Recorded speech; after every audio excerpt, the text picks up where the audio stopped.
Bonjour, je suis Emmanuelle Mercier. Bonjour, je suis Coralie Coquet. Merci de nous retrouver pour cette courte vidéo qui vous présentera le mandat de protection future. Alors, tout d'abord, qu'est-ce que le mandat de protection future? Un mandat, c'est une forme de contrat écrit qui permet à une personne de donner son pouvoir à une autre personne afin de réaliser un ou des actes en son nom. Le mandat de protection future est réalisé dans l'hypothèse d'une altération future de ses facultés. Le mandat peut être rédigé par une personne ayant toutes ses capacités à consentir à un tel acte. L'objectif, c'est de prévoir et organiser en amont les conditions de sa prise en charge future. La vie d'un mandat de protection future s'articule autour de 3 temps: la rédaction, la veille ou la période de latence et la mise en action si nécessaire. Avant toute chose, il est préférable de se poser les questions suivantes. Ai-je envie d'organiser mon éventuelle dépendance à venir, la gestion de mes affaires, au cas où je ne serai plus en mesure de le faire par moi-même? Est-ce que je dispose de toutes mes capacités pour consentir librement à cet acte? Mon enfant aura-t-il besoin de l'aide d'une tierce personne lorsque je ne serai plus apte à l'aider moi-même? Désormais, il est important de savoir qui peut rédiger ce mandat. Communément, on l'appellera le mandant. Donc, toute personne majeure ou mineure émancipée ne faisant pas l'objet d'une mesure de tutelle. Une personne en curatelle avec l'assistance de son curateur. Ça, c'est dans le cas où on veut le rédiger pour soi-même. Pour rédiger pour un enfant mineur, par exemple, c'est le parent ou le dernier vivant des pères et mères qui exerce l'autorité parentale et qui ne fait pas l'objet d'une mesure de protection type curatelle ou tutelle. Pour l'enfant majeur, le parent qui effectuera la demande de mandat de protection future devra être celui qui assume la charge matérielle et affective de son enfant et il ne devra pas bénéficier d'une mesure de protection de type tutelle ou curatelle. Le mandataire sera la personne qui sera chargée de s'occuper de vous ou de votre enfant en cas de besoin.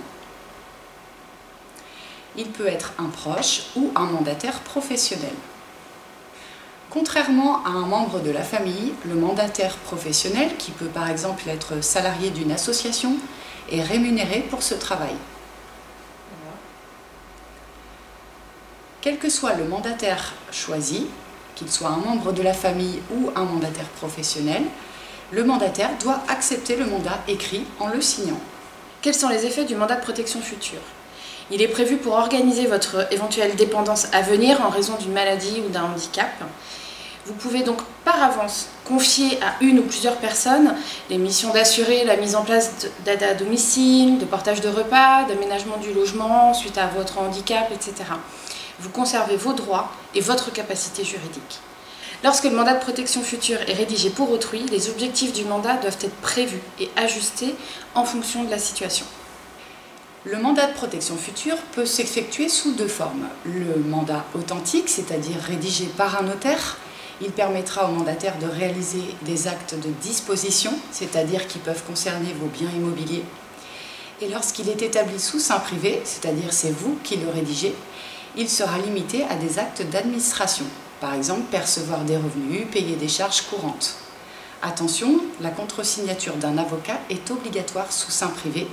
Et lorsque le mandat de protection future est rédigé pour autrui, par exemple pour votre enfant en situation de handicap, il sera obligatoirement réalisé sous la forme authentique. Ce formulaire concerne la rédaction du mandat de protection future sous seing privé. Nous vous conseillons vivement d'être assisté et conseillé pour sa rédaction par avocat ou un notaire, même si, dans ce cadre-là, il devrait être co-signé par un avocat. Pour le mandat authentique, le notaire dispose des formulaires adaptés. Ce qu'il est important de retenir, c'est que quelle que soit la forme du mandat, les pouvoirs du mandataire seront plus ou moins étendus selon ce qui a été noté au préalable à l'intérieur de ce mandat. Ils ne pourront pas excéder ce qui a été expressément noté. Lorsque votre mandat de protection future a été rédigé, il conviendra de le faire enregistrer au sein du service des recettes des impôts de votre lieu de domicile. Un coût d'enregistrement sera à prévoir. Tant que votre état de santé ne nécessite pas d'activer le mandat, il restera en veille. À tout moment, le mandataire peut également renoncer à l'exercer. Vous pouvez donc le changer pendant toute la durée de la période de veille. Comment activer le mandat? Un médecin expert inscrit sur la liste établie par le procureur devra attester de la dégradation de votre état de santé et il établira un certificat médical circonstancié. Par la suite, le mandataire devra se présenter au greffe du tribunal et faire viser par le greffier le dépôt du mandat. Pour que le greffe du tribunal puisse valider la mise en œuvre du mandat, il est nécessaire que le mandataire s'y présente avec votre mandat de protection future rédigé ainsi que le certificat médical du médecin expert. Lorsque vous rédigez votre mandat de protection future, pensez à prévoir un contrôle. Il s'agit de mandater une ou plusieurs personnes pour vérifier que toutes les actions qui sont prévues dans ce mandat soient bien réalisées. Lors de la mise en œuvre du mandat, le mandataire devra établir un inventaire de votre patrimoine. Il devra également rendre des comptes annuels à la personne qui sera chargée du contrôle.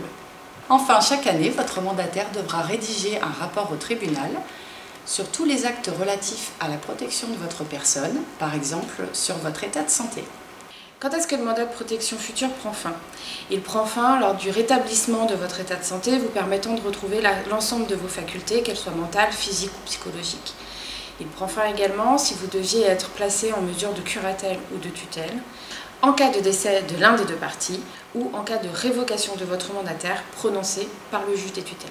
Nous vous remercions de votre attention pour cette vidéo non exhaustive sur le mandat de protection future. Pour toute question complémentaire, n'hésitez pas à nous contacter ou à contacter le service d'information et de soutien aux tuteurs familiaux de votre département. À bientôt!